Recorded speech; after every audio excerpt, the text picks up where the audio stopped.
Oh, Bob, on our flight coming back, our flight out of JFK to Detroit was late, so we stayed in Detroit, drove back the next day. Yeah.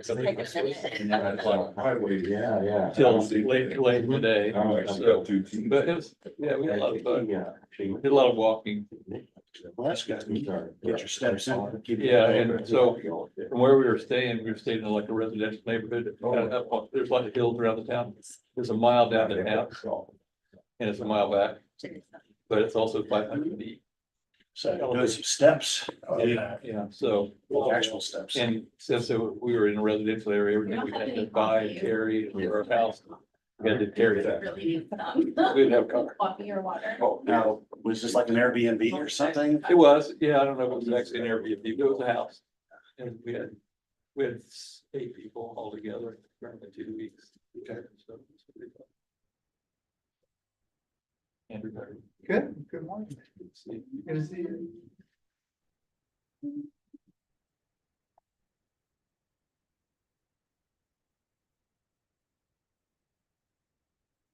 Have you taken up running, Andrew? What's that? Have you taken up running? I think Can you you're ask in the slimmer. chat? You look slimmer. Just, I think I guess, for about a year now. Yeah, terrific. The protein shakes and, maybe Being healthy. thought I'd get my act together again after 50 years. But Never too late.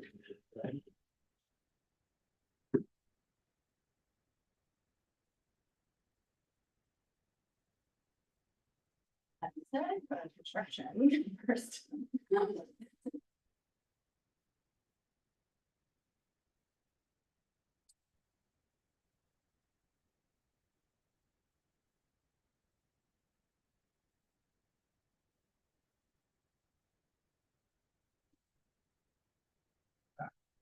How's Bruce Holman been? Oh, it's a beautiful sunrise. It's been really good. It's the first quarter, right? Yeah, first quarter midterm grades, although it's weird, he was home for a fall break over the weekend. It gave me access to check his grades, how he checks his grades, but it requires an authentication code. Okay. So I'm like, that doesn't do me any good, but he seems to be doing well.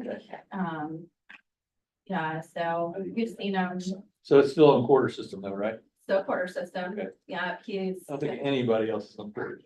he has Calc 3 right now. Graphical communication, some history class. Yeah, he seems to be good. Like, I worry, of course, because the mom thing to do, right? And, everybody says Rose is so hard, and you hear a lot of chatter when you join all these social media groups of like, my child is like struggling, but he's doing really good so far. teaches you not to join the social media. Yeah. So, That's right, Andrew. That's really great But when advice. I was going there and having struggled, there was no social media, so Yeah, I set the bar really low for my parents the first year or so. So I got through it. 2 of my kids are on the quarter system. Are they? Yeah. Where? So my oldest goes to Northwestern and my middle son goes to Oregon. Okay. He's still sleeping off the win on Saturday, I think. Yeah, it's a big deal. Everybody's saying. I've never been. it's really awkward with the pillar. And I'm not even Seats up here. So I feel disingenuous to be, because I don't think care about college. I think he's basketball. It sounds like they bought him a pretty good team. He's supposed to be here, yes, the first Yeah. Spend a lot of money. So I might ask Greg to sit next to me in a minute if he's not here shortly to run the meeting. What he said. You know, I'm so good at. I know. I'm working on it. Yesterday. New guy? Yeah, great. We were talking about how the quarter system works. Well, Should, is the court? He's getting an oh, education. that is not trimesters. Which is even. I'm really here. That was So they have May first, Yeah. and then they're done in June. Yeah. I told my husband, I'm like. You know, a lot of schools have J terms. It's like a month long, they're just taking a class. That's how that may turn is, yeah. Okay. That's how that is. I remember second He'll term figure it out. He'll let us know. was, Let us know. if he I needs think help. the term, I think the quarters are, and He was just wrong, like, he seemed fine. you only did half of He them had before the full class. holidays. He's like. So usually there's a bunch of tests right before you leave for holidays. And then you come back and then you. Yeah. terrible. But one year, I was surprised, they had a very bad snowstorm. So, Yeah. school got canceled the last couple of days before the holidays. So all those tests got canceled. So we got back, we had to take all those tests. That wasn't good. I think you're gonna be all right. Yeah. Your instructors are thinking, but you had all that time to study. Yeah. Like, no, no. Well, I really struggled at the beginning because I went to a really small high school. It's okay, I didn't study, I didn't know how to study, I didn't have to study, it wasn't cool to Pittsburgh, the way. care, that wasn't cool. And so when I got to Rose, I was playing basketball, doing stuff, everybody was studying. They go, what are you doing? I'm like, why you studying? I go, why would you study? And then I found out why you needed to study. About a quarter of the way here, and I realized, yeah, that was a good mistake, but I walked from the garage to the, And he said, walking from the garage to the office. there's some of our equipment out Yeah. near Louisville.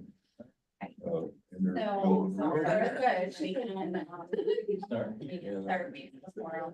That's not good. Yeah, so, it took me a while to get to Louisville. Louisville's not an easy go place and. Right. Yeah, and when I got there, yeah, I can see that they had to grade off. Well, it was and, it wasn't there. And just. And I started gravel. But it's just still waiting for Right. the coffee or not. So then I went to step Ashley Park, just, and I called them. Yeah, I'm sick here. We had a couple of. Yeah. Doing that, make our noises in the That's corner. right, that's right. All right, everybody, we're gonna go ahead and get started. So, good morning, everyone. Thanks for being here, whether you're on virtually or whether you're here in the room. So, we're gonna go ahead and get started. Introductions. Jerry Bridges, Madison County. Ron Deere, Johnson County. Andrew Kleinman, City of Indianapolis. Greg Henneke, City of Indianapolis. Sarah Troutman, CIRTA. Amanda Meyer, CIRTA. Philip Roth, American Structure Point Vendor. Rob Weimer, ATU 1070. Mike Borowski, Boone County. Don Adams, Morgan County. Jennifer Gephardt, Serta. Brady Smith, CSW County Financial Team. Online. Linda, Linda Sanders, Shelby County. Christine Altman, Hamilton County. Destiny, Destiny Wells, Marion County. we got Cam, Ian Stearns, excluded cities and town of Marion County. Jen Thomas. We got Cinda here as well.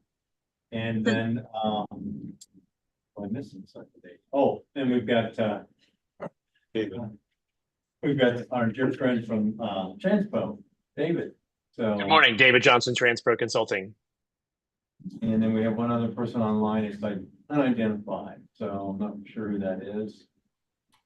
This is Kylene here, Kylene Hi, Swackhammer, Kylene. Delaware Hi. County. Thank you very much. Morning.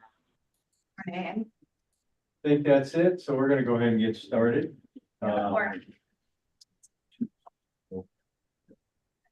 And we do have roll call, we do have form, right? We do. Okay. We'll go ahead with the consent agenda items.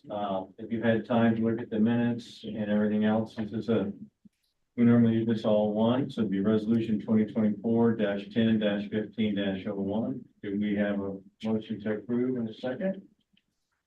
So moved.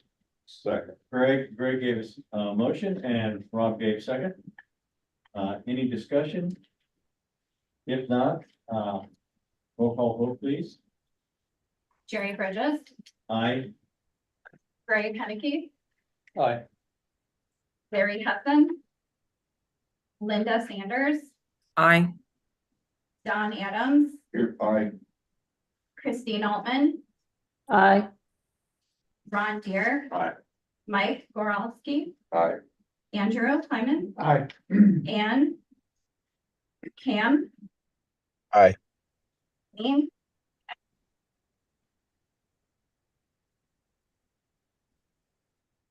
Eileen, are you there? Yes, I, sorry. Thank you. No, thank you very much. Rob. Aye. And Destiny. Aye.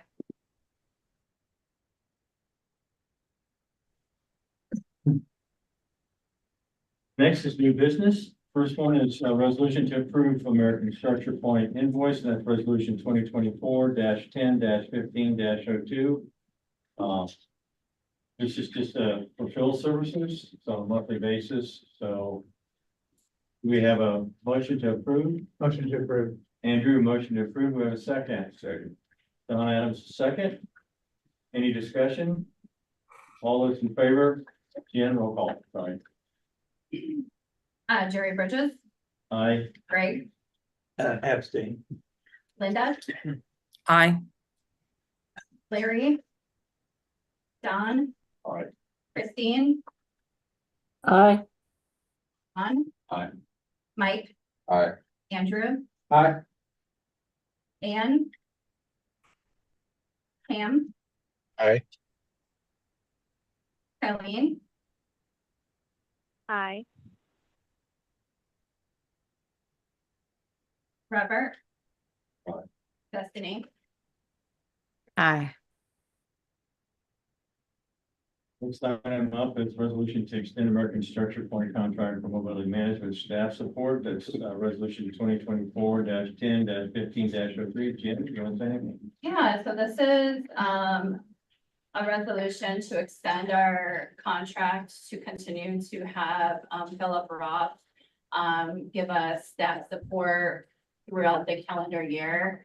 No changes to the current agreement. It's not to exceed $5,000 a month.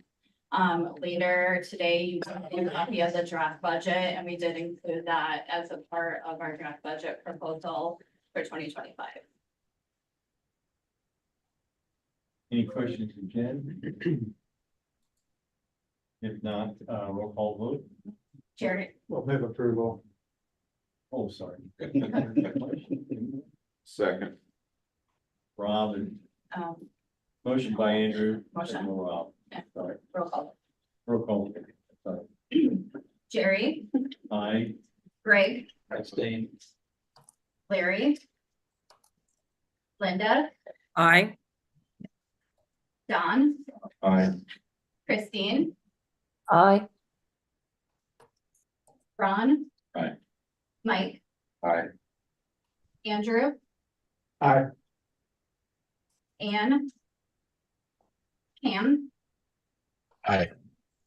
Eileen, I,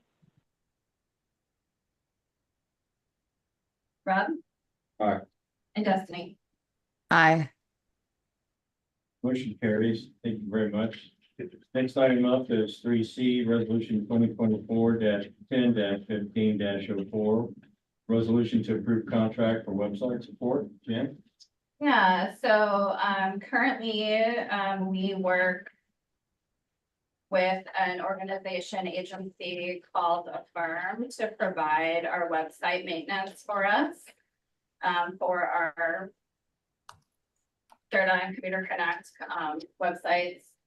We decided to engage with their services again. This is a resolution to have a contract with them for 2025. It's a contract not to exceed $13,905 at 103 hours total at $135 an hour. What's nice about Affirm is that they give us the flexibility to basically use as we need and not have to pay for what we don't.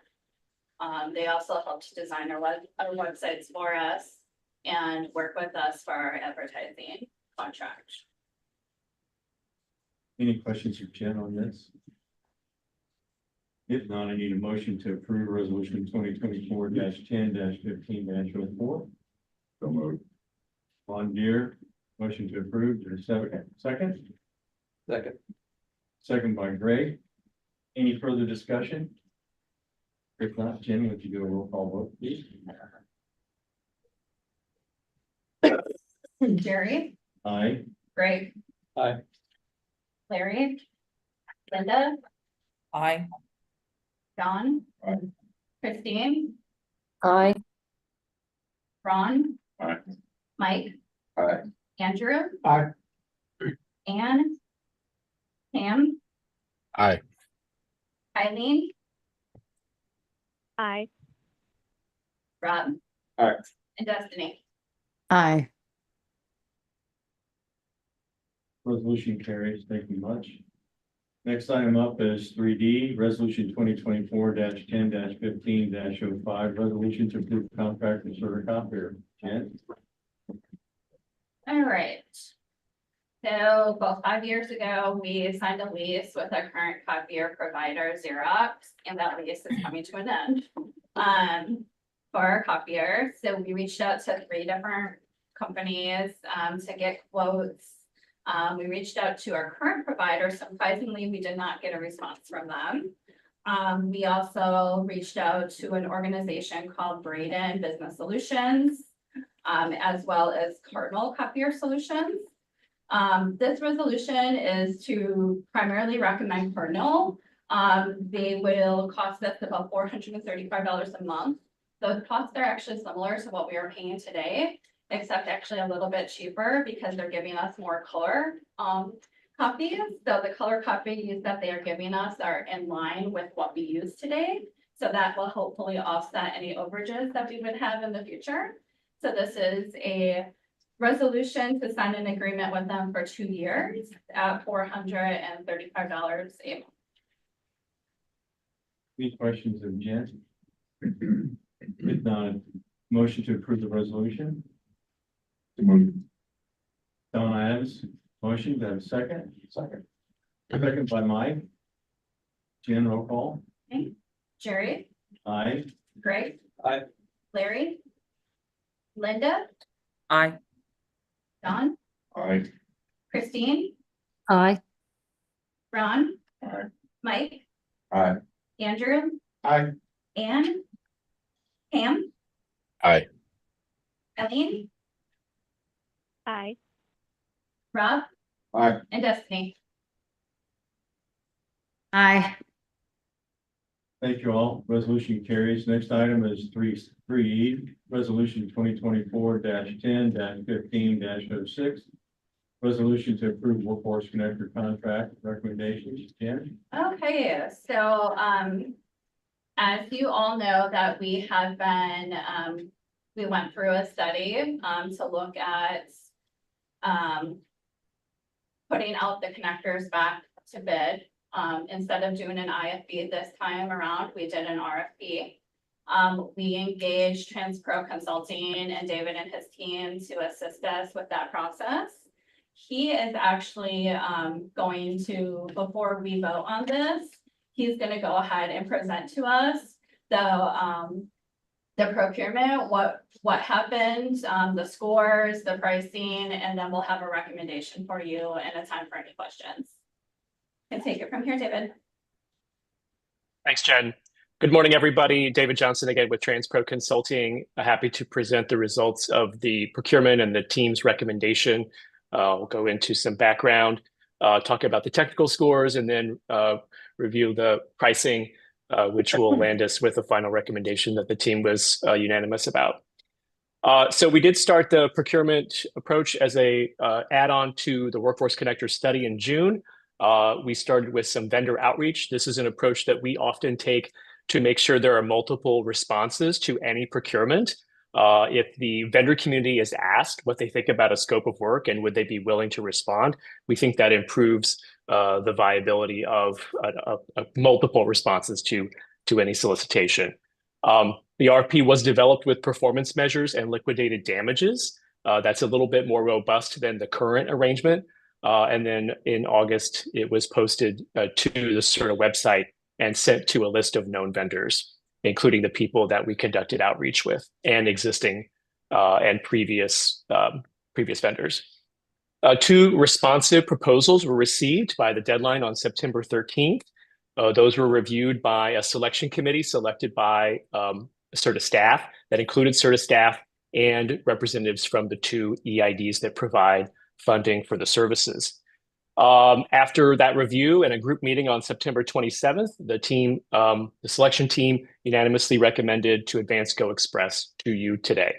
The CIRTA staff did receive a pre-award protest from the vendor that wasn't advanced to recommendation, and that protest was denied in accordance with CIRTA's procurement policy within the recommended timeframe on October 8th.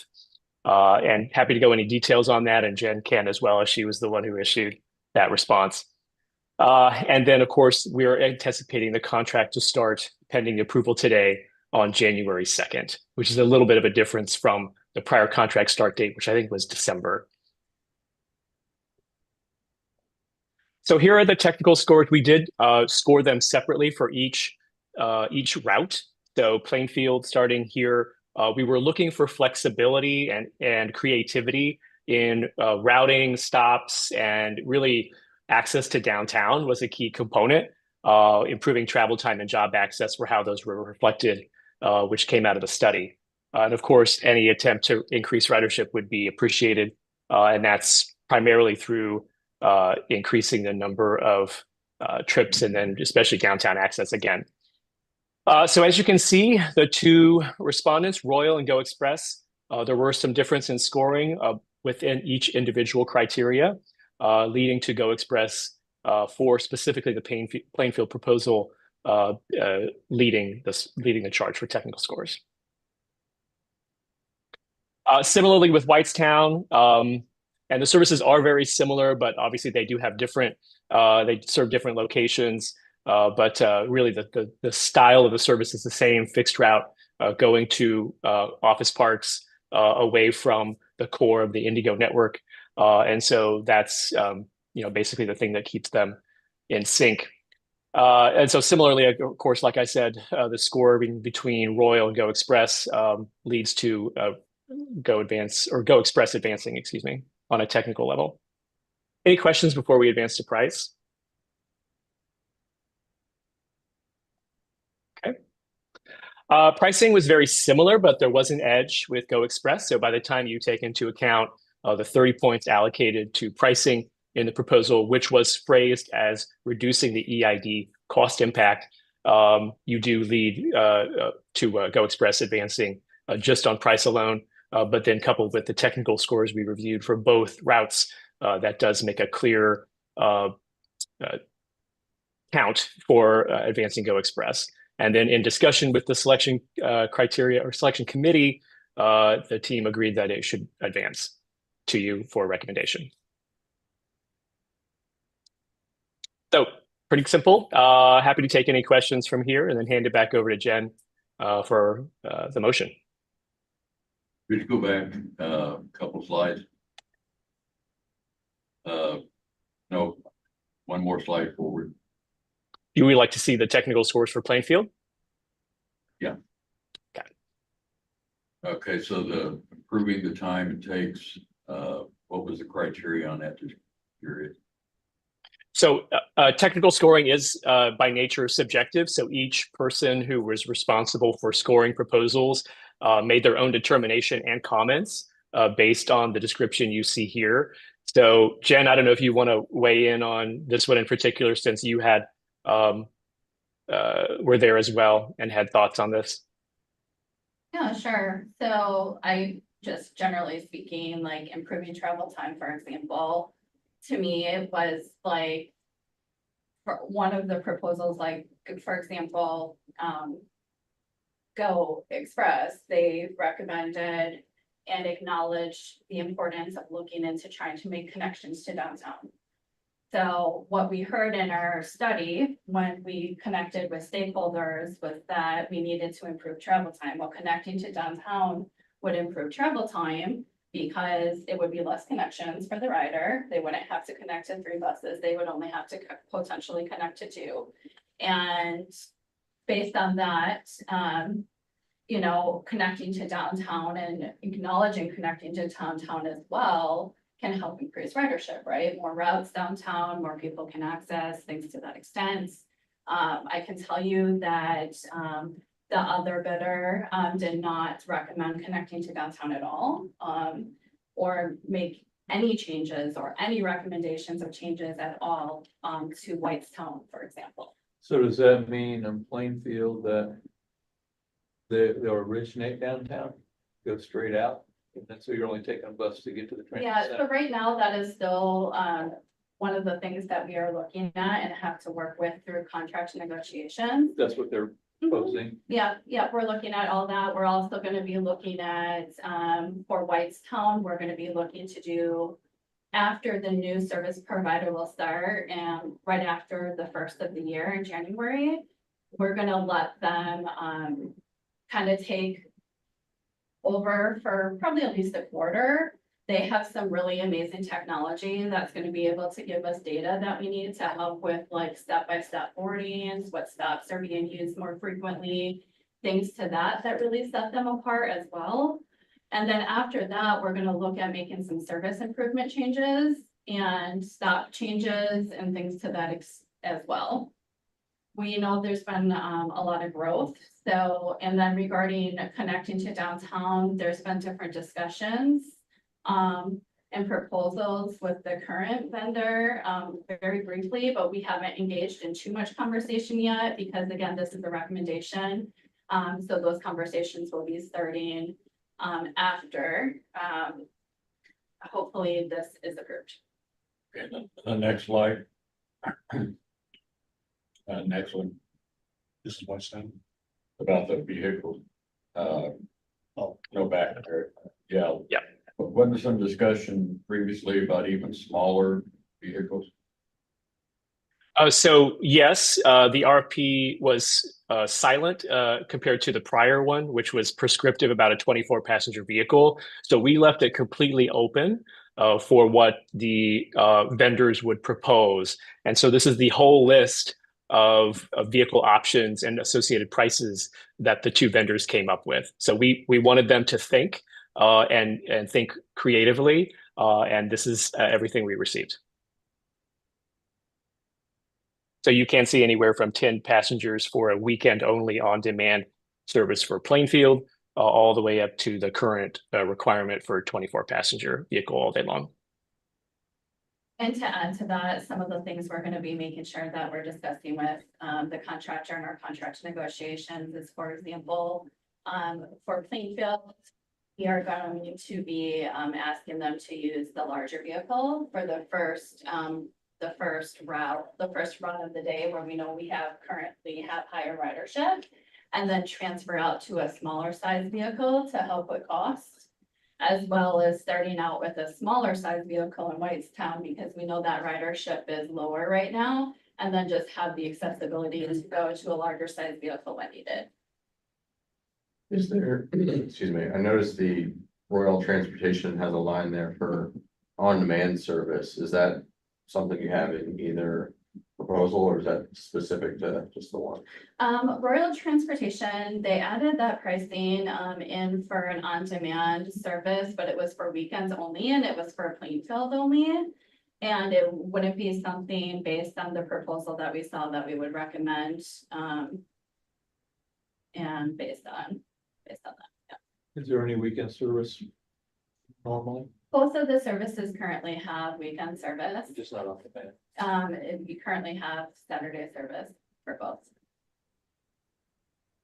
One of the questions we also asked the proposers during the time was to make sure they had flexibility and were willing to work with us. If either of the EIDs wanted to add service during peak periods, that's something in the past that Plainfield has done over the years here and there. So we did get confirmation that Go Express would be willing to do that. Were there any discussions, or is it in the proposal, are there incentives for the vendor to grow ridership? Where they are incentivized financially to grow ridership? Beyond where it is? We did not include incentives. The thing with incentives in a contract like that, you do want to maximize the revenue for just their day-to-day service.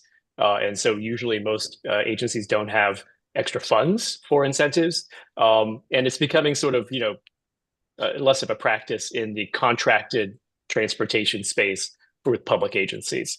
But there are liquidated damages, of course, and that's how you extract the best performance by avoiding cost or liquidated damages applied to monthly invoices to make sure the service is on time. That's the number one performance measure we included, and then a few others for missed trips and things like that. And if increasing ridership results in increased hours of service or in addition of vehicles, that translates into higher revenue for the vendor as well. I have a couple questions. So the vendor that didn't get to play, who were they? Royal Transportation or car vendor. Our current vendor did propose. They did propose, yeah. No, I mean, but you said one didn't get selected to go forward and then they requested. It was Royal that It was- protested. It was Oh, Royal Royal Transportation or Transport- vendor, yes. Protested why? I mean, they did propose. They protested because they learned we were recommending. Oh. And then what, tell me a little bit about Go. I've never heard of them. What do they do? What do they do? Where else are they active? Yeah, you probably know a little bit more about their history. I know They're a DBA for Bloomington Shuttle. They're in numerous places. They provide shuttle service for IUPUI, now IUI, as well as other service. They had been a workforce contractor in the past with a good record with us. They did propose a year ago when we did the invitation, or a little over a year ago when we did the invitation to bid for the current contract.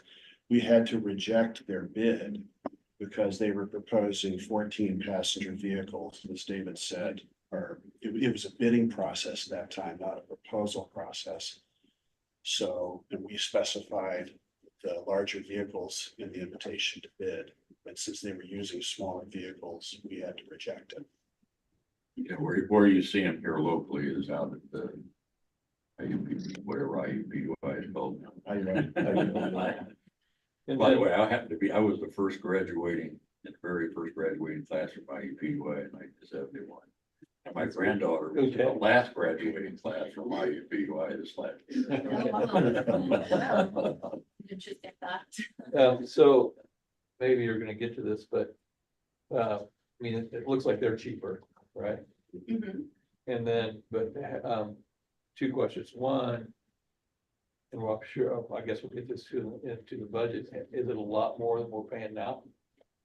Well, we're not gonna be paying anything, because there's not gonna be any more federal money. Okay, that was Yeah. my next question. Is there any subsidies and are we subsidizing either service? We are not gonna be subsidizing either service in 2025. Okay. We are going to, probably put a small amount of money, like less than maybe $15,000 a service, a PNTF funding into these. To help maybe offset some of the admin costs, but So that's it. that's for us, right? Okay. Current Is it more money for the two EID stuff than they're paying now? It should be less. Should be less. Okay. 95, it's 95 currently an hour, if I recall correctly. $111 a service hour. Oh, Now. it's current? Yes, The current, okay, I'm just remembering. it's $111 now a service hour.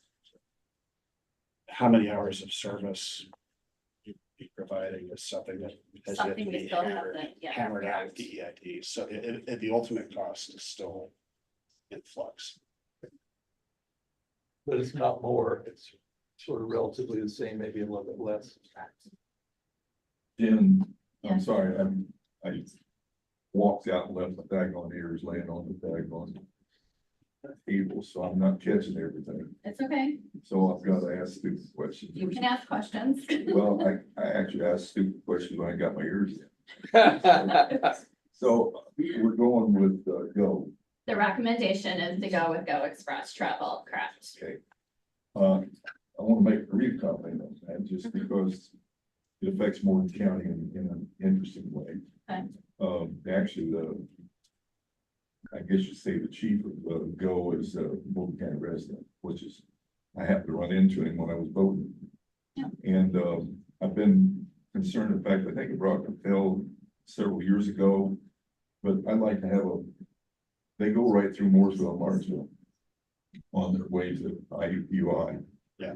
And I've always wanted to kind of take advantage of that. A contract like this might be very helpful with that, just for what it's worth. And I just submit that. So when I start knocking on Mr. Borley's door and say, you know, you got the contract up there, maybe we can work out something where we start working on getting service to just get a public transportation system going, a bus system like we used to have when I was a kid, that we can get to Indianapolis and IUPUI. So I just mentioned that, but I was, what was the protest? Just because pricing and they thought that we'd done something unfair, or what's the deal? I mean, I'm not. I'll be honest with you. I mean, Amanda and I even met with our Region 5 FTA reps just to kind of fill them in with the whole situation and like what our response was. That should come in part of our procurement policy to keep them in the loop. And they asked me the same question after reading the proposed, seeing this in the scores. You know, they're a small organization. I mean, they have a big heart. They mean well. They're losing $800 probably worth of revenue, you know, at the end of the day. So I don't know. This is my first time receiving a protest. But I feel very, very confident that we did everything we were supposed to do. We had a committee. The committee scored.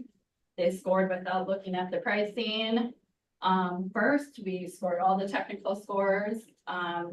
Everybody had a say.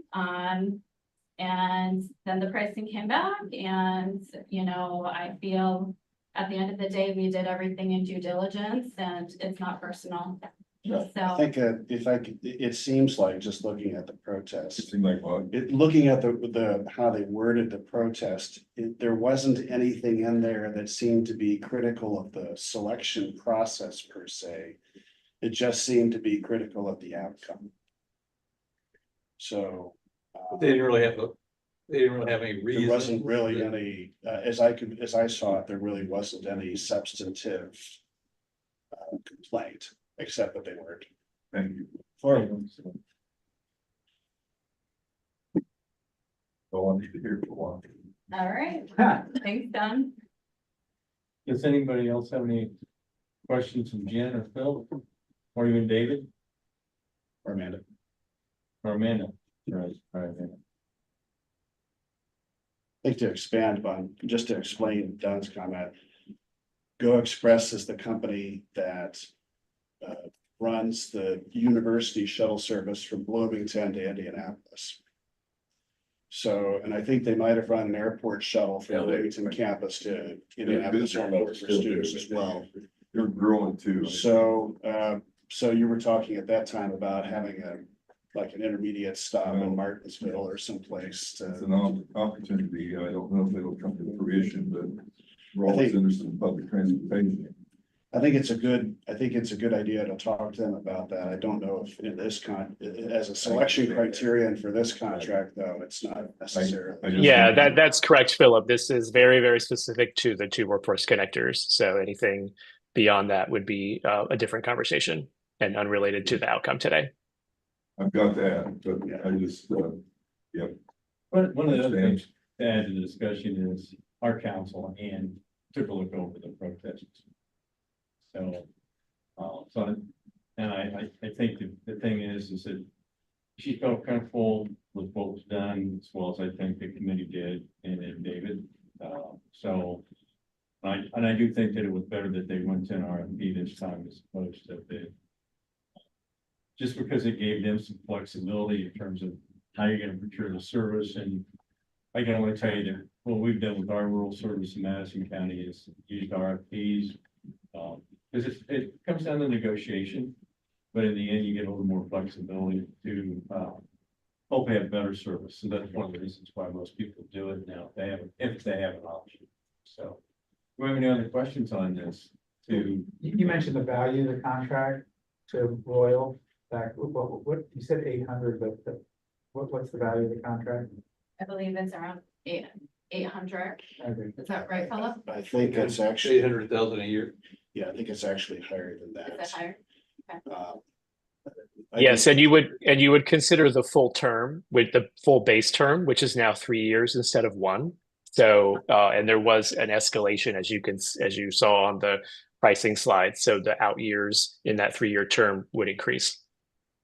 We've been phasing out the federal support, as Jen mentioned, so I always get mixed up as to how much total about is versus the local.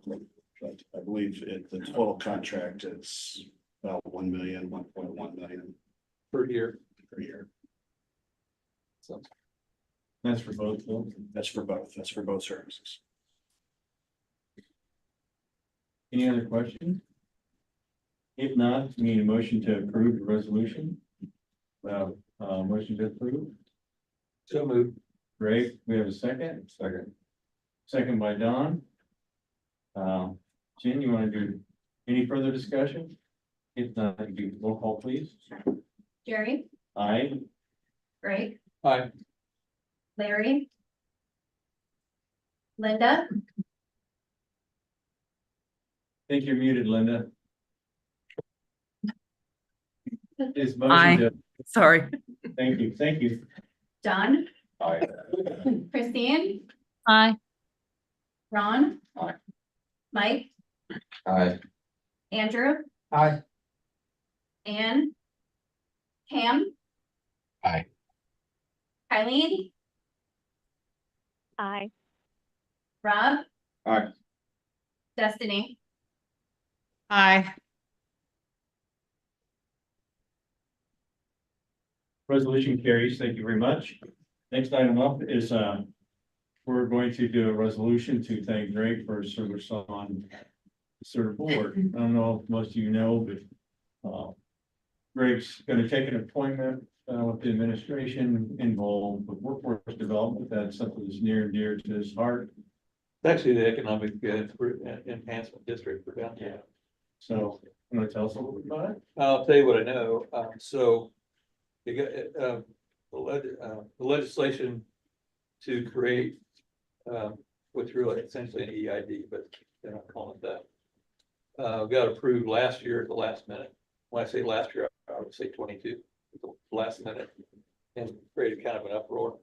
So the legislature took another look at it this year and decided to keep it going, but it changed it. So now there's, I don't know what it was before, but now there's 9 board members. And it breaks down like this. The mayor gets one, that's me. When I was asked to do it, they said, Casey asked me if I would do it. And I said, yes. She goes, well, the downside is you can't have 2 appointments. So you have to drop off certain, so limit names appointment. So there's 4, the governor has 4 appointments. I know 3 of the people, 2 of them very well. The legislature, each house has an appointment and the council has 2 appointments. So it's very heavily weighted towards the state, which I find to be, I mean, I wouldn't say I'm surprised, but I find that to be a little bit against the grain. However, what I know is that we haven't formed yet, but we still have to have a budget done by the end of November, what I've heard. In the legislation, it says downtown Indy's basically the staff. So I talked to Taylor a little bit, Taylor Schaefer, and my guess is there is some prescription in the legislation about how much people get charged. And I think There is. there is, and we'll probably stick with that to start with, and then I don't know how else to do it because you can't really. Okay, when I get done, you can tell me more. Okay, good. Because, well, so clearly I don't know much about it, but I would think that, since it's hard to place a budget of how much you're gonna charge people if you don't know what you're gonna spend it on exactly. That's how I see it now, and I think it'll take next year to figure that out for a longer term. What I've heard, and you please help me out on this, is that the bulk of the money or a great deal of the money will go to operate a low barrier homeless shelter that has not even been built yet.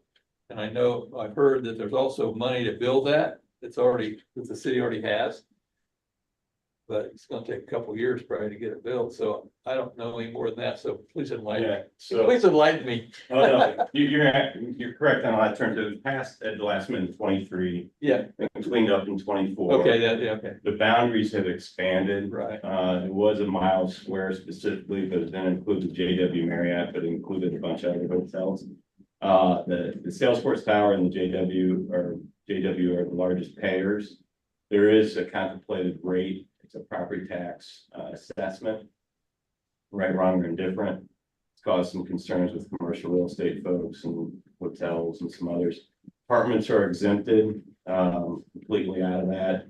Residential property is exempted. However, if you find the goodness of your heart, you can contribute if you so choose. It's about $5 million per year considered.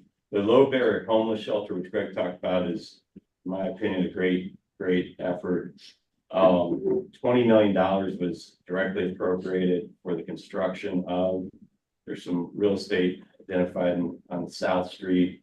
Some neighbors there don't necessarily look forward to that. So they'll deal with that as they move Didn't forward. the city already buy some property over? The city did it at South Street. Oh, I thought it was over by up Shelby. Yeah, you go further, yeah, that's where it is. So, Taylor Schaefer's giving me the exact address. I've driven out there, but I'll just take a look. But the low barrier homeless shelter is really, the challenge is that for a lot of folks to receive services, you have to be past a tox screen, alcohol, various drugs. And a lot of times people that are on the street, just very frankly, are dealing with some addictions. They may want to get services, but passing, they may have had a drink. They may have used some marijuana or something of that nature. So there's wraparound services trying to get those folks on a path to sobriety potentially. Other places where they've had this, where they have these, have been pretty effective, right? Yeah, San Antonio has done it well. The Indy Chamber led a leadership exchange trip down there. Frankly, several hotel owners and have hotels in San Antonio. So as now these types of districts, they are different. There was a big concern here on EID and EED. There's some differences. They do exist in multiple communities throughout the state, throughout the country. EIDs exist throughout the state, but EEDs do not. But this was for Economic Enhancement District versus an Economic Improvement District, which the Economic Improvement District language we are very interested in for certain purposes, obviously. And those are the things that we deal with. But the EED is something that, so happy that you're on there. I may have had something. I'm excited, man. There's lots of here. You also, to be on the board, you have to also be an owner, landowner, or resident of the area. So, so you have Mike Wells from REI, you have Jim Dora, McGowan, from Kite, Jim Doris from General Hotels, and then, Ratio. Mike Wells. Yeah, well, Bill Brown. Bill Brown from Ratio, sorry. He's a downtown resident. Yeah, his name escaped me. Ratio's done a lot of architecture for a lot of fine folks too, so. Game changer, Greg, that's awesome. Well, we'll see. I'm excited about it. I don't know if I'm gonna get to my $250 or not, but I was more than happy to pay when we had to. I guess I'll have to talk to my wife about that. I did want to say though, how much I've enjoyed being on this board and how much it has come to mean to me.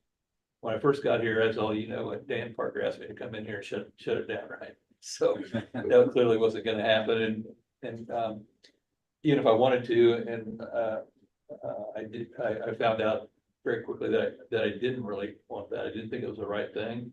I do think this group and this function is important.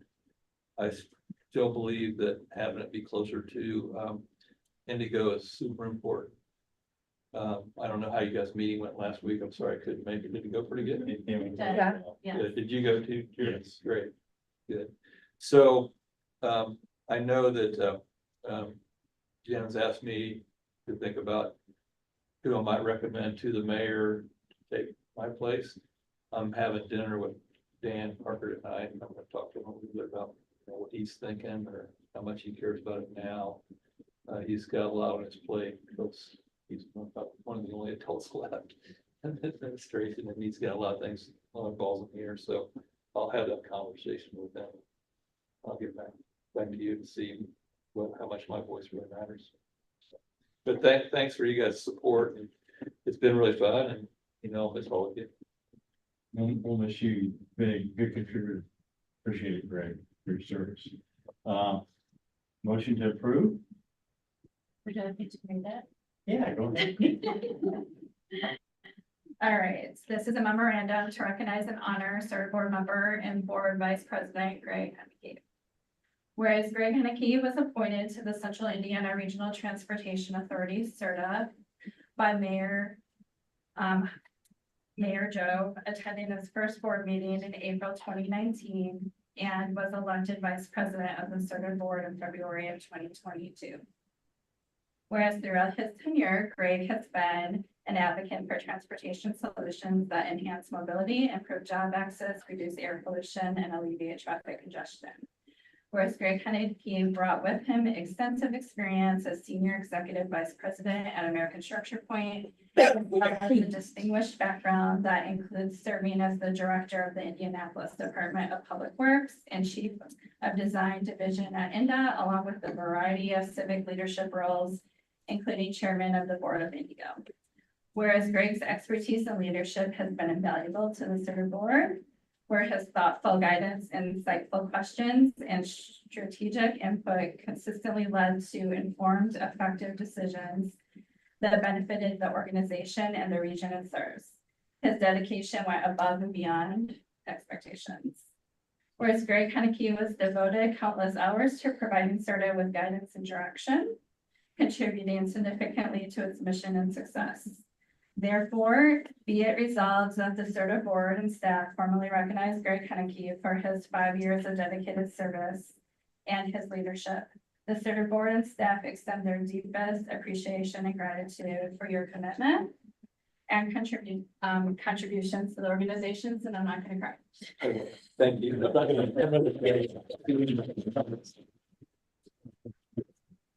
Great, once again, thank you for your service. Real quick, I don't want to steal any Jen's thunder later, but we had our meeting last week. Amanda, Jen and I went over to Indigo and met with Jennifer and Brooke. Meeting went really well.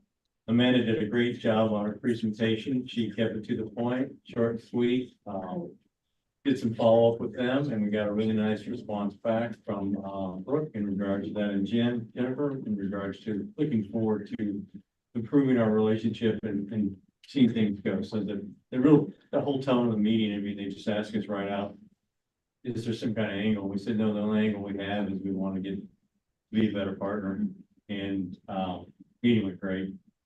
So I've known Jennifer for a long time in Brooke, so I hadn't seen her for a while, but it was good to reacquaint and get a chance to look at their new shop as well. So, and now is Brooke, what's her position on it? she actually she's the director of development, so she actually took Jennifer's path. Okay. At Indigo. What I like about Jennifer, and I said this before, is that, and maybe as opposed to Inez and others, she's about the mission, not about her. I think that's really. And she's got a really good, varied background as well. Children Cares as well, So yeah, so really pleased with the meeting. Next up, we got the presentation of the budget. So Jen. Get it up on the screen.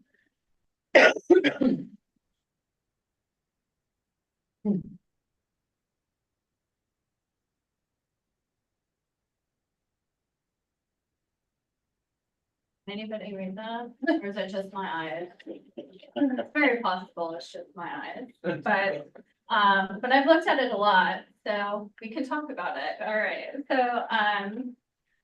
all right, so a few talking points. So this is the draft budget for 2025 that we worked on internally. Couple different things I wanted to point out regarding it. So first of all, regarding the revenue side of things. So this budget is I increased our partner contributions from 120K to $156,000. The contract revenue and reimbursement for services right now are obviously they are estimated because we are still in negotiations now with Go Express Travel for those final dollar amounts. For the expenses side of things, salaries were increased with a COLA increase of 3%. Group insurance, we were told is expected to increase 12 to 14%. So we increased expenses by 13% based on the current employee coverage. We also, the commuter services line item is the connectors. So that is the line item that is currently estimated. And now that we'll start contract negotiations in December, obviously you'll see that final cost. And then we talked about this a little bit, but just to remember, there will be no grants to help offset the expenses for the connectors in 2025. And then the other main comment was this year's budget had $100,000 advertising budget. Years prior, we had $300,000. That was to be conservative in the transition to the funding transition over to the federal exchange program with the IMPO. I can tell you we did just receive our first deposit from the IMPO. So we are sitting in pretty good shape actually regarding everything. So I don't think I have any other comments on the budget. I'm happy to answer any questions. And Brandy, would you have anything else to add right now? I might ask in total, how much of an increase it is from the previous year? We've been getting about 120. Are you talking about partner contributions or? No, I'm talking about total budget. Oh, total budget. Oh, top of my head, I'm not sure. Yeah, let's see. 2024 says 2.62 million and Yeah. 2025 is That first column. 2.66 million. Yeah, the first column there has the 2024 budget. It's, yeah, It's Like basically those. flat. yeah. And then how are we doing against budget this year? Pretty much right on. I mean, no, it's not up there. Yeah, it's not up there. It's in here, but I didn't look. Yeah, I can tell you like for everything, and there's nothing that we're exceeding, like, So the other question I have is, you know, we have all these grants at various stages of being drawn down. After this year, how big of a debt does that put in for grants, and do you guys expect to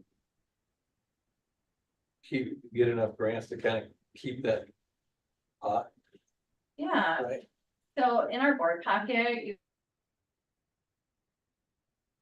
worksheet, and in that grant balance worksheet, it currently kind of It look like this.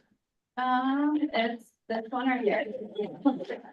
So if you look at that worksheet and just read it from left to right, we actually added some of our future grants there for you to review. So like, for example, that the money that we are just starting to get from the IMPO is for that CMAQ state fiscal year 2025. Okay. That's what has been awarded to us. We're getting it right now in $500,000 increments. We just got our first increment in the bank. The grant to the left of that you see, that is funding. I expect to have that spent down by the end of the year. We have some advertising that we are going to be doing and things to that extent. that usually comes in towards the end of the year for invoicing.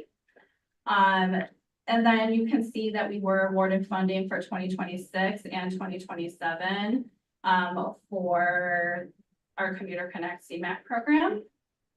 The My Freedom voucher grants that you see, those help support the My Freedom SEQOA relationship partner. PMTF funding gets renewed consistently, pretty much at that dollar amount every single year. And then we have the annual 5307 split mobility management grant that we get from our discussions with Indiana and NPL, in addition to whatever partner contributions we receive every single year. So that's really a gist of it. The ARP grant that you see will be gone after we get done with our work with Transfero. Right now, there's no other future grants in the works at this moment. And then the NPO has a call for projects every year. That's what that CMAC grant is for. That's what we participated in. We just submitted an application for 2028. Okay, and that's not even on here yet. No, because they have not been awarded yet. So you feel pretty good about the next few years of funding? I do. Continuing along with what we're doing. I do. And I feel like the more of the relationships that I build with you guys here in this room and getting the word out of the good work that our team does, and hopefully continue to get partner contributions, that, you know, there's a role here for us to play. You're comfortable then, Jim, with the change in terms of the dollar amount from 25 to 26? Yeah. Any other questions of Jen on the proposed budget?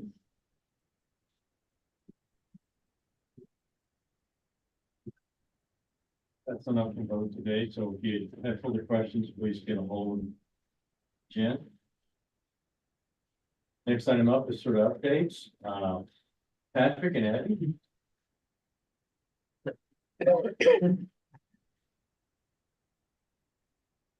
He's asleep back. Behind Behind the post there. the big post, I know. Okay, so session is set to just some general stuff, I guess, first. Session will begin on January 8th, so that second week, maybe still always start the first week, so I'm kind of glad for our sake that it's not. Organization day is kind of when everybody will get together and discuss what they want to do for next session. That is November 19th, so we'll have more of a gauge on exactly what's going to happen next session, or not exactly what's going to happen, but kind of a little bit of a teaser I there. usually wear it at new time. So it's First day of school, yeah. First day of school. So, and then it's a long session, so it's a budget year. We'll kind of get into that here in a minute. And then we have been told though, as far as when it comes to line items in the budget and things like that, fight for what you have right now. There is a major Medicaid shortfall. They're looking at road funding. They're looking at state local taxes and things like that. So it's going to be a very tight budget. Yeah, just to deepen that, those of you that are involved in municipal county government or transportation in general, your costs, the value of your dollar is a lot less. Even in that commissioner publicly is stating, sharing any opportune time. My ability just to fund the current program is challenged. And just, we really don't even have the ability to consider new projects, new roads, new efforts. And it's not due to this or that. His value of his dollar today may be worth 80 cents, 90 cents, depending on what material, what type of cost item that does involve. The Medicaid piece is a very big concern for Chairman Mishler, and the growth of that, of the overall spend in the state budget. You also, regardless of election outcomes, you will have a new governor, you'll have new priorities, but the General Assembly always has yours. So you have difference to the opinion too on local taxation. We've been pretty involved on, I call it salt, it just sounds better, but technically it's sulfur with an R, but they're evaluating our capital that goes from municipality to state, how we fund government overall. So what will come from that? I may have my personal opinions, but it is something that you have to pay attention to see what they may come up with. Chairman Thompson on the House has a different perspective than Chairman Holdman in the Senate. Mishler has a different perspective than Holdman. They're both in the Senate. So we'll see what happens. And both governor candidates have their own perspective as well, particularly when it comes to property taxes. So we'll see what comes about that. Property tax discussion, though, is a big one. It is one, though, too, that people are trying to find some certainty on property tax bills. There's a lot of assessed valuation growth and how that impacts government, but then also how it impacts seniors or just everyday Hoosiers on what they may be facing. They're ever going property tax bills. We are market based. Many of you here understand that as well as anybody with the St. John case from years ago. But there is some political, I'll call it pandering on all fronts. At the same time, it is a serious issue for many people when they're trying to live on fixed incomes. They're not going to realize a market value of their house. Probably their heirs may, their estate, if you will. So they're trying to challenge how we calculate that. But for local government, that is a very damning conversation for how they fund as well. So I wish it impacts everything. Not to say, but they're evaluating everything. So when Abby says fight for what you already have, it is something that is consistent in our conversations with legislators that matter. They seem to all have the same talking points. Just even Ed Delaney told me that at a fundraiser last night that I attended for him. So, and he's on the Democrat side, but obviously very clearly a thought leader in the state house regardless of his politics. So he's very smart guy. I guess so. Board appointments. Speak with the governor's office over and over and over again. Most recently, the original list that the IMPO submitted had 6 names on them. Mike, you were one of them. Anna reached out to the remaining, Anna with the IMPO reached out to the remaining appointees or potential appointees on there just to make sure, since it had been so long, that they would still be good to serve if they were appointed. So we checked off everybody on there, and now it's up to the governor's office to do what they want to do. We reached out. I've reached out consistently, probably very annoying, but hey, that person's probably gonna be gone in a couple months, so I don't care. Weeks. But yeah, weeks, yeah, days. That gives me faith. Emailed him again this morning, trying to set up some time. We just need them to make the appointment. It effectively is gonna have to be Aaron's. It's just good. I mean, the governor, if you're paying attention, I mean, I think he's overseas again. If you're a betting person, don't know where the governor is, just pick a country. I think Greece right now. I think he is. I think you're right. I think that's very accurate. But his staff, it's the end of 8 years. This is not uncommon. There's nothing weird or unusual. It's just a fight to see who will be the last person to turn off the lights. I mean, it truly is for other folks as they seek employment opportunities for themselves elsewhere. He's obviously not backfilling. And just to add, if I see him more, if Sarah and I are reaching out to you a little bit more than normal, now I hope you understand why, because for quorum purposes, you know, we have 2 open seats and we're about to have a 3rd. So we are working, right, to try to get those quickly done. So not steal your presentation, but that makes me think December 10th is an all in-person meeting. So please look at your calendars now. If December 10th is not going to work for you, and if we have a bunch of you that are not able to make it, it's at American Structure Point still. And it's 9 a.m. in person. I have to have a full quorum to approve the budget in person. Sorry. No. That's fine. Yeah, It's important, so. So that's really the only update we have on board appointments now. Again, hopefully again this weekend, pushing along a little bit more, but, that's it on that, and we'll keep you updated. Economic improvement districts, so the EIDs, we kind of were talking about those earlier. I went with the team last week and talked to the Whitestown EID board and just kind of gave them an overview of what happened with the legislation that passed and how they're able to voluntarily add different properties now and kind of the limitations around that. That went smoothly. They had one question that was whether land had to be adjacent or touching in order for them to add that. Patrick and I went back through the statute. There is nothing that prohibits that, or that requires that the land be touching for them to add. Jennifer, they were kind of touching on, it sounded like the property that they wanted to add was pretty far away from the EID. I don't know if that was how you interpreted that as well. There's nothing that prohibits it. It's which is silent. Sometimes a good thing. It's silent, so you could, you have a lot of good attorneys on your board. You could, try to really take advantage of that. Because it is silent, it's not prohibited. And if that EID board would decide to add folks, there's a prescription, to add. It's pretty straightforward, but that's really a strategic decision if you want to go there. I would tell you, if you try to be prescriptive in language, just be prepared for people to try to make other changes that you don't want. So you kind of have a risk reward piece, but it's silent today. You could propose it and see if somebody wants to be added.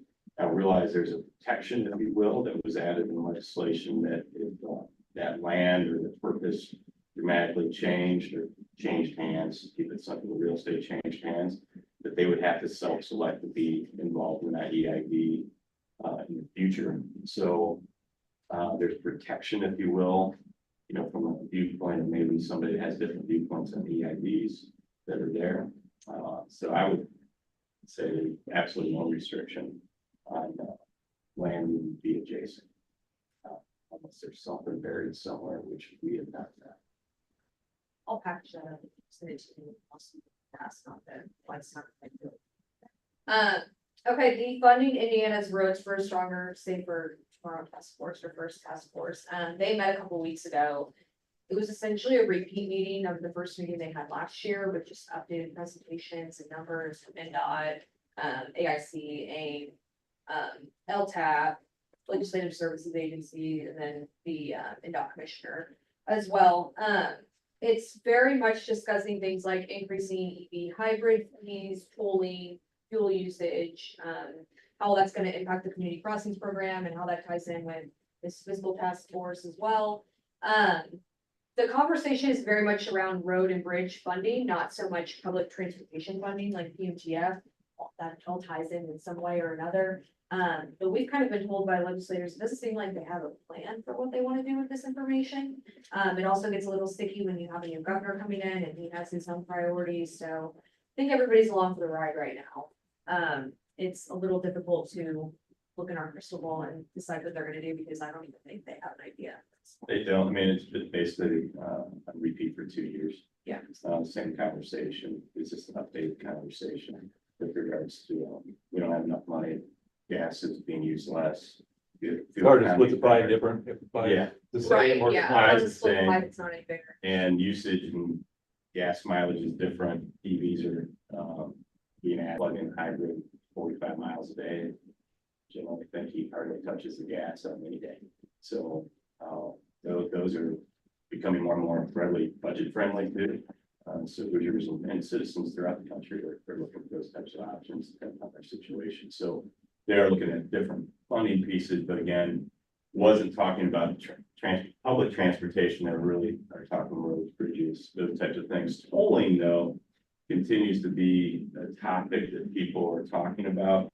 This is one though that I would not expect someone that all of a sudden we're gonna start tolling stuff this year with some new construction.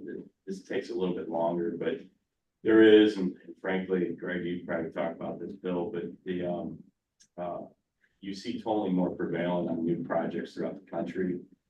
Houston has some examples, Florida does, there's countless examples. My youngest son is in New York City for college and they damn near every bridge, road, or whatever I take just to get there on time. I'm being told that that is a viable source to do that. Will Hoosiers be ready for something like that? Not here to say that today. I would tell you today, probably not. That would be a great culture shock to many. But it is something that folks may look at in central Indiana region. Well, tolling doesn't discriminate between electric and gas. It does not. But what is happening with replacement of loss of revenue from electric vehicles? They're increasing the fees that electric vehicle. They're owners pay. indexed now, so They're they're indexed. based upon the gas tax rate. So they will fluctuate based upon the gas tax. I mean, but how, I'm ignorant on this, how does an electric vehicle pay to replace what I'm paying? Your yearly registration. Oh, and the They just put in registration. your yearly registration. I drive one, so I can tell you, and Abby loves listening to night and me. Yeah, it's called an EV hybrid supplemental fee. And I mean, what is that? I'm approximately. It's somewhere around 250 for an electric vehicle and maybe like 175 for a hybrid. It changes every so on your often. plate. Yeah, on my Yes. plate, so I pay an additional, I think, because I'm due for renewal and I just looked at it. I think it's closer to $300 this year. Are they comfortable with those estimates being somewhat equal in terms of, substituting Yeah. that for gas? That's what they believe. I mean, I still know, I mean, just to be frank, I'm still saving money. I'm not buying gas. It's immensely. Department of Revenue and DOB, I was part of those conversations when I worked for BOB, but DOR and they assess these numbers like every single month and try to figure it out. They blend it, which what Abby's saying is they blend what that gas tax rate is over the year. Then it's put that onto your plate So registration. you pay approximately $30 a month. And your EV, but you would pay a lot more than that in gas taxes, correct? I would tell you yes. Yeah. Not in the gas. I'm still getting a deal. Is that pegged Partic- only? Excuse me? Sorry, Pat. Go ahead. Is it just pegged only to state tax or do they peg that for the loss of federal tax as well? State. State. So you're still, the EV side, it's, I mean, while Abby may agitate me on paying more, in reality, EV owners are still getting a pretty good deal. Yeah. It So, doesn't hurt every time you listen to the gas. And thank goodness you weren't in Florida heading out of the hurricane. yeah. And Oh, yeah. we're in that traffic and couldn't get anywhere. I tell you what, down in the south, I think the electric power grid is run by a bunch of like gerbils or something. They're just running slower. So I've kind of stopped taking the car on anything over a 5-hour drive. It's pretty tough, but I'll get back on. Yeah, any other questions on that? Okay, I guess moving along here, so a couple of weeks ago, Jennifer and I went down to Bloomington, for the Public Transportation Council of Indiana Conference. They talked about a lot of different stuff, and I won't get into all of that, but what we care about for purposes of Patrick and I is their legislative agenda. Does everybody have that, or do you want me to go through each item? I know there was that one page. Yeah, nobody has that. Okay, so I'll briefly go through that. So, the Public Transportation Council of Indiana, it's made up of CIRTA, Indigo, Bloomington Transit, Fort Wayne Transit, Lafayette Transit, and CityLink. I believe that is everybody. So they have, it is, let's see, 5 different legislative priorities. So I'll go through each of those. The first is recognize public transportation as essential to rural, suburban, and urban communities around the state of Indiana. The next is modernize the public transportation council enabling legislation and other laws to give local governing bodies throughout the state the flexible authority needed to establish a well-functioning public transportation services. So basically, what that is saying is they would like the ability for counties to be able to enter into interlocal agreements so that they can provide transportation services across county lines. that is the one that I think we would be maybe, I don't know, concerned about is the right word, but that we're watching the closest. Because that is kind of how, that's sort of business model. We pick up where the county leaves off, and goes from there. It seems like in statute, there is nothing that prevents counties from doing this already. However, there is a very specific provision that was added for a very specific county that says they are able to enter into these agreements, to provide transportation services across county lines. If their population is, I believe it is same.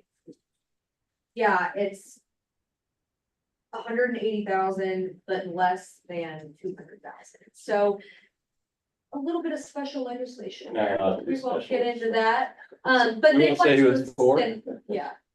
Just But- to that. But they would like a specific provision in there allowing anyone to do that, not just that one specific county. Based upon the population, I think that county has to be registered for canoe.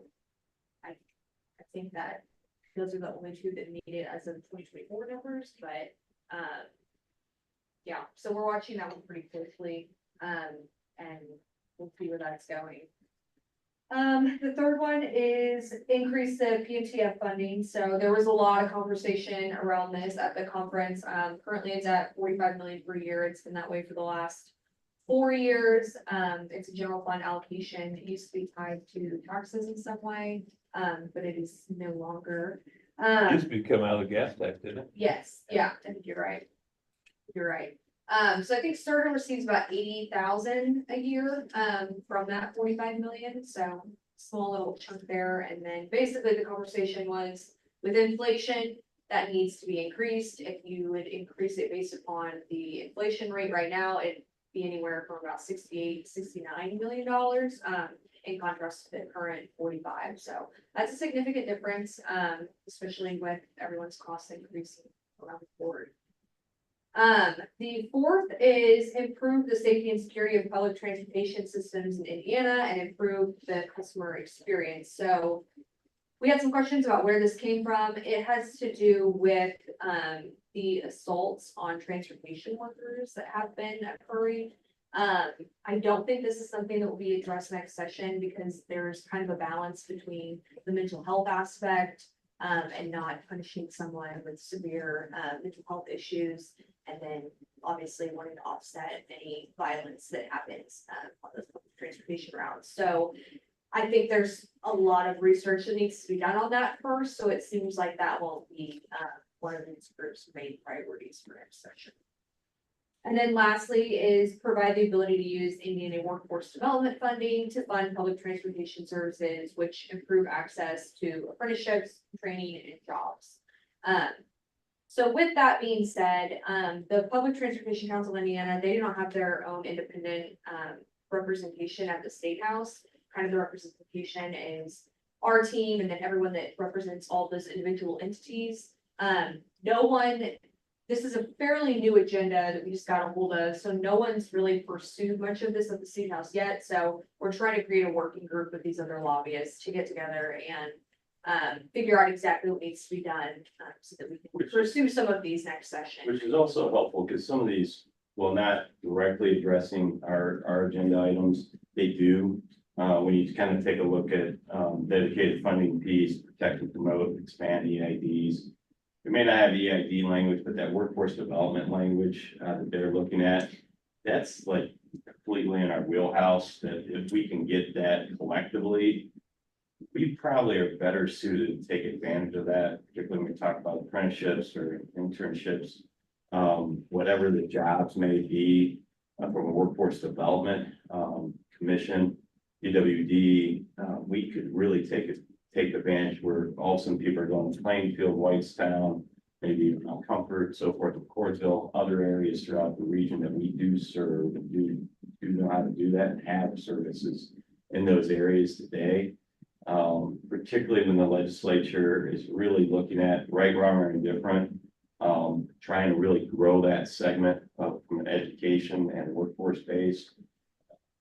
It's something that we could be a great partner in, where we could receive some part of dedicated funding from that percentage. Probably not exactly something that all of us were thinking about We've talked about dedicated funding, but hey, if it's something that we could get a nice chunk of change for, something that we're already doing, something that we can expand, that could be played right into our wheelhouse on that dedicated funding conversation. And also getting more people talking about the importance of public transportation in a little bit more cohesive manner of what that means and how that changes communities and frankly, more importantly, individual lives for opportunity in their future, their own future. So those are the pieces that's important while talking about Indigo, but then also talking about other entities throughout the state, not necessarily looking for our lunch, and we're not looking at their lunch either. They're in Fort Wayne, they're in Bloomington, they're doing some other good things. We can also carry that conversation across the board as well. And I don't know if this is outside of our wheelhouse, I guess, a bit, but they're completely looking at revamping the high school diploma. And with that comes a major focus on these apprenticeships and getting people to these different workforce development jobs. So again, piggybacking off of what Patrick said, that'll be really important next session and maybe a good place to slide in at some point. And if you ask us any questions about the upcoming elections, we'll just defer all that to Destiny or something. Good luck, Destiny. Phil? Patrick, Yeah. you mentioned Medicaid. Yeah. Several years ago, CIRTA was looking at some of the Medicaid funded non-emergency medical transportation, because a lot of our county connect partners double as Medicaid transportation providers. So that might be something just to keep your ear to the ground. Thank you for bringing that up, because I did not have that knowledge. I looked.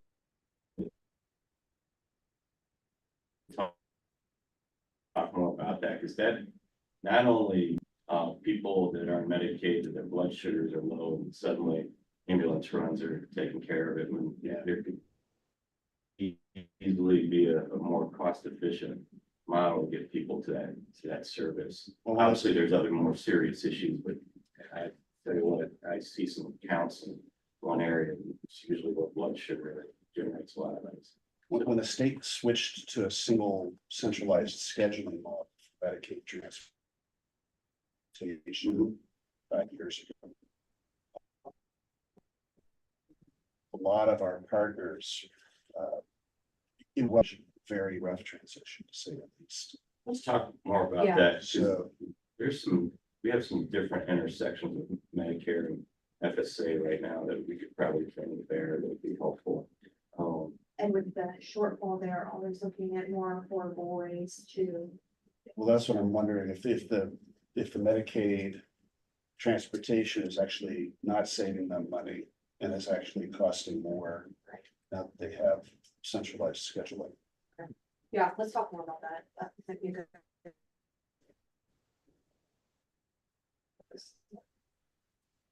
Thanks, Phil. Are you guys, have more? No, that. Does anybody have any questions of Abby or Patrick? Thanks, you Thanks so guys. much. And thank you. Appreciate it. Next up is Jen. Take an update. Right. All right, so since we last met, we've actually made some really great strides in re-engaging with some of what I want to call maybe some of our larger employers in the state in our region.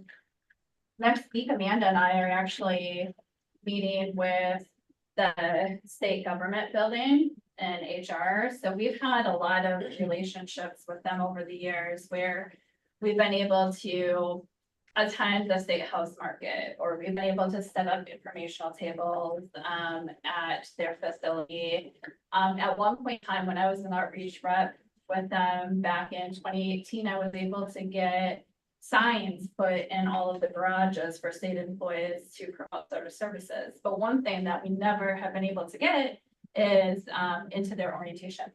And they hire a lot of people weekly, and I'm excited to say that we are going to now have CIRTA slides in all of their orientations, and we'll be meeting with them next week to hopefully re-engage the conversation about van pooling and to hopefully obtaining zip codes and things to that extent. So that's a really big win for us. It just shows you how sometimes it just takes that one person at a company where you might have talked to like 20 others, and it's just that one person who like gets it and is willing to like engage and continue to move that conversation forward. So we're very excited about that. We also are now having reoccurring meetings with IU, Eskenazi. We just went to Salesforce and they just were in touch with me to have another meeting. That Sarah helped us staff that table. So thanks, Sarah, for that. And SMC in Hamilton County is actually their engagement right now is off the charts. Thanks to Elle and her efforts, we actually started our first van pool there. So we have just added a new van pool to SMC in Noblesville and have a second in the works apparently. So that is exciting. We've also reengaged a relationship with community health. And we're starting to see a trend. For the first time since 2019, we have companies now that are going back to having their open enrollment fairs. So we are going back to and having some open enrollment fair tabling events and stuff like that that we haven't been to since pre-COVID. So that has been exciting to see. We're also trying to work closely and monitor some of the back to work. As some of you might know, some of our large companies here in town are requiring their employees to come back to work into the office 5 days a week. So we're monitoring those relationships and those partnerships to make sure how we can continue to partner with those and provide support. We've added 353 new commuters since our last meeting. And we also, our community events are still going strong. We were out at Riley Fest. Sarah during Car Free Day this year was out on IMPD days on Georgia Street. And thanks to that, that's about ready to like pretty much almost be done with for this season, which is pretty typical. Weather starts to get cooler, so those events start to die off. And then they'll pick up again next year, usually probably around March or April timeframe. Right now, our focus is going to be transitioning from more community events to really focusing on open enrollment fairs and peak season hiring and connecting with companies and employers with that. We're going to be looking here shortly to do a media campaign for the next probably 6 months with a focus on job access and CIRTA resources. And then I just kind of wanted to share a little recap with you guys for Car Free Day. So as are probably aware of, we had our annual Car Free Day event.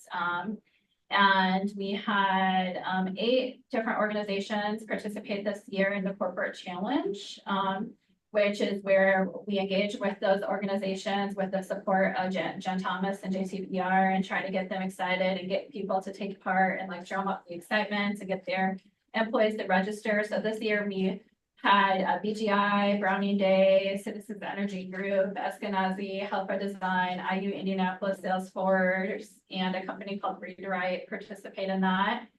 And then we had IU Indianapolis was the winner for the most employers that participated. And then the highest percentage of employers that participated was actually Browning Day.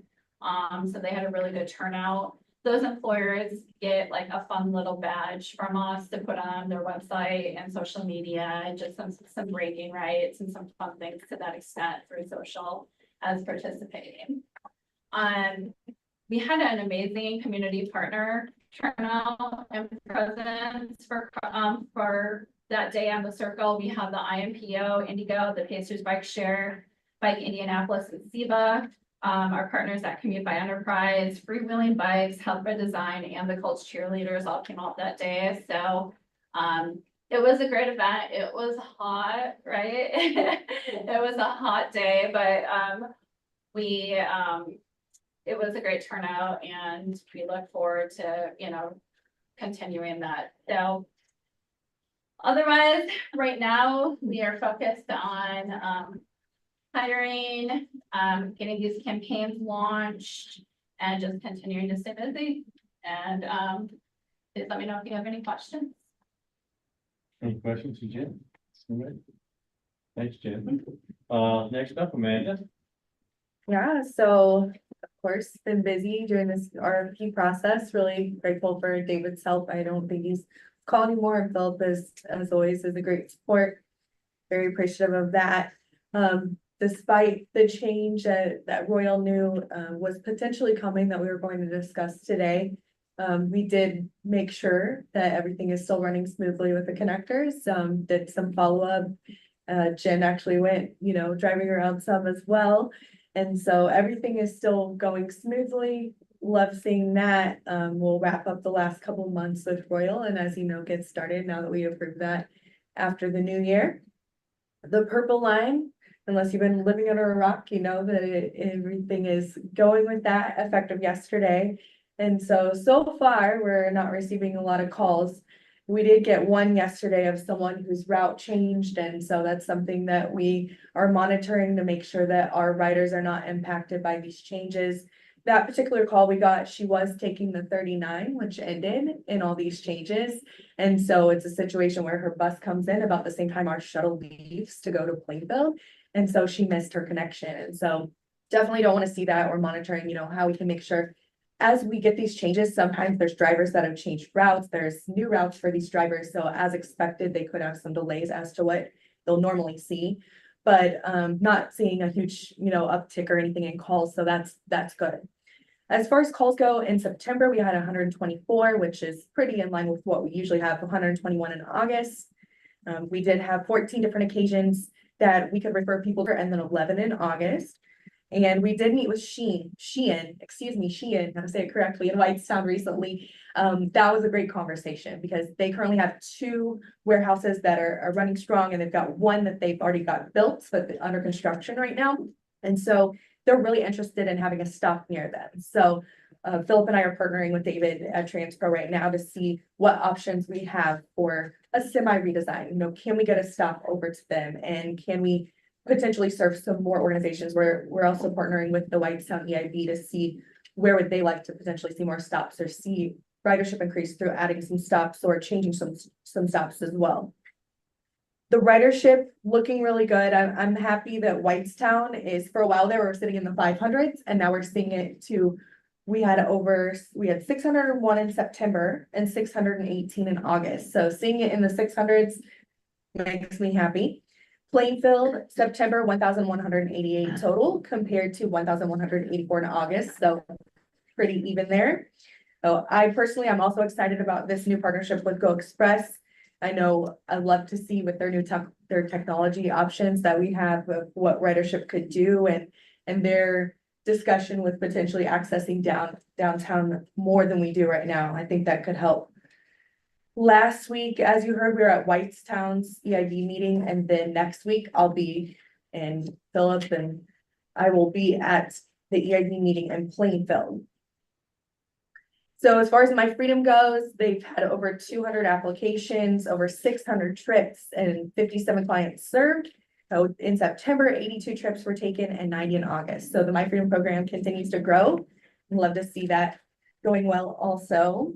Nothing really new to report with the pilot at this time. Everything is going well. Everyone continues to meet regularly. We meet every month to talk about things. Sarah and I continue to dive into the program to make sure that we understand that database that they use, and that we'll be able to, when the green light happens, that we'll be able to jump on board and accommodate that program as needed. Any questions on that?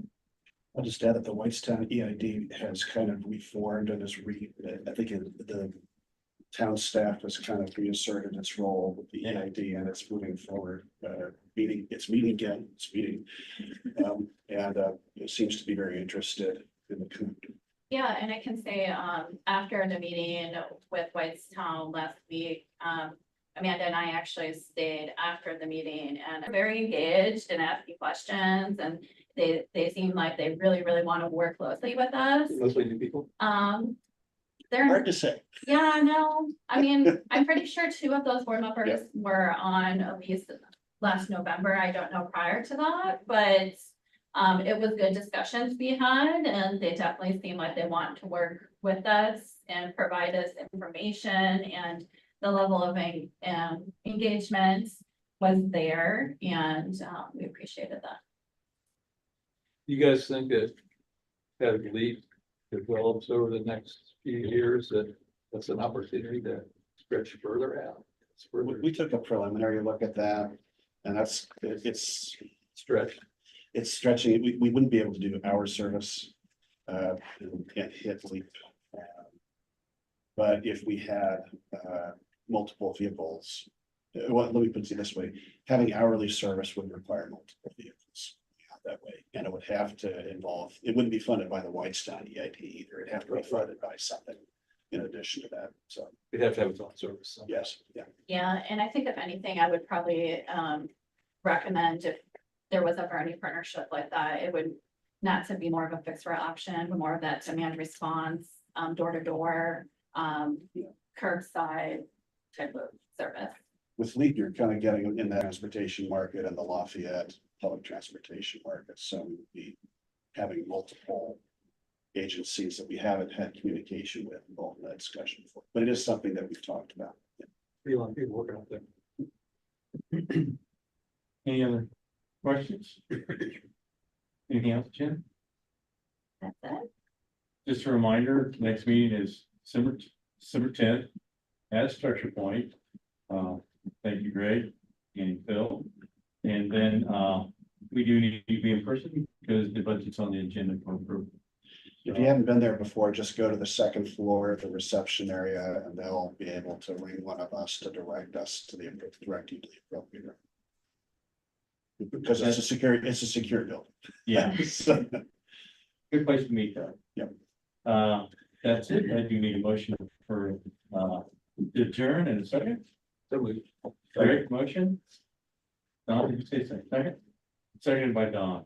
All those in favor, say aye. Aye. Hey, thanks everybody for indulging my voice all these years.